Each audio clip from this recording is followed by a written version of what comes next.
ขอโทษนำลูกค้าหลายๆเนาะพี่น้องในระยะนี้ที่ว่าฝากสินค้าให้บ่ทวงบ่ทันบ่ว่าแต่ยาที่ตั้งส่งแจวประแดกหรือจะเป็นลำโพงเนาะเพราะว่าช่วงนี้แมนมาอยู่บ้านเมียพี่น้องเอ้ยมาอยู่บ้านเมียเมืองผู้กุดแข้งเสียงขวางพี่ละหามาฮอด2มื้อมื้อนี้ก็พอตากับไม่ได้บ่เฮอมาขุดมันต้นเนาะไปเกลือหมูอ้อย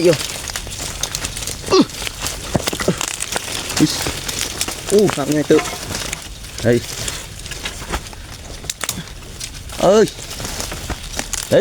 หักไงได้พี่น้องเนาะโอ้ยมือนั้นก็ได้เว้าไปเทื่อนึงแล้วเนาะพี่น้องสำหรับสาขาขนส่งบ่ว่าแต่บริษัทใดหุงอรุณ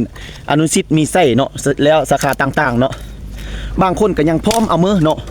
บางคนก็นำพร้อมนำบริษัทบางคนก็คอมเมนต์พร้อมทางพนักงานเนาะคอยเว้าไปแนวนี้น่ะบ่แม่นคอยได้หยังได้ทุกคนคอยอยากเว้าให้มันเป็นการระเบียบเรียบร้อยต่อประชาชนบ้านเมืองเฮาบ่ว่าแต่ลูกค้าบ่ว่าแต่พนักงานบ่ว่าแต่เจ้าของเนาะทางเด้อก็เฮอทางอยากได้ทางเด้อก็เฮอทางอยากดีนำกันเนาะผู้ฝากก็เสียเงินฝากผู้ส่งก็เสียน้ำมันค่าส่งเนาะบริษัทก็อยากได้ผู้ฝากก็อยากกินฉะนั้นแล้วเฮาเบิ่งเป็นหูเป็นตาไปนำกันผู้ใดเฮ็ดบ่ดีเอามันออกเอาผู้มือเข้ามาแทนเนาะบ่ต้องใส่ความง่ายเครื่องตัวนี้จะเป็นเครื่องตุกเครื่องแตกเฮาก็บ่ฮู้เนาะบางคนแตก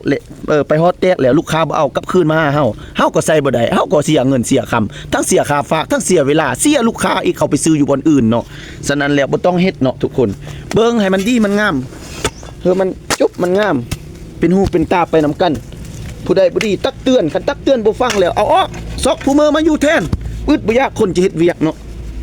ทุกคนเนาะ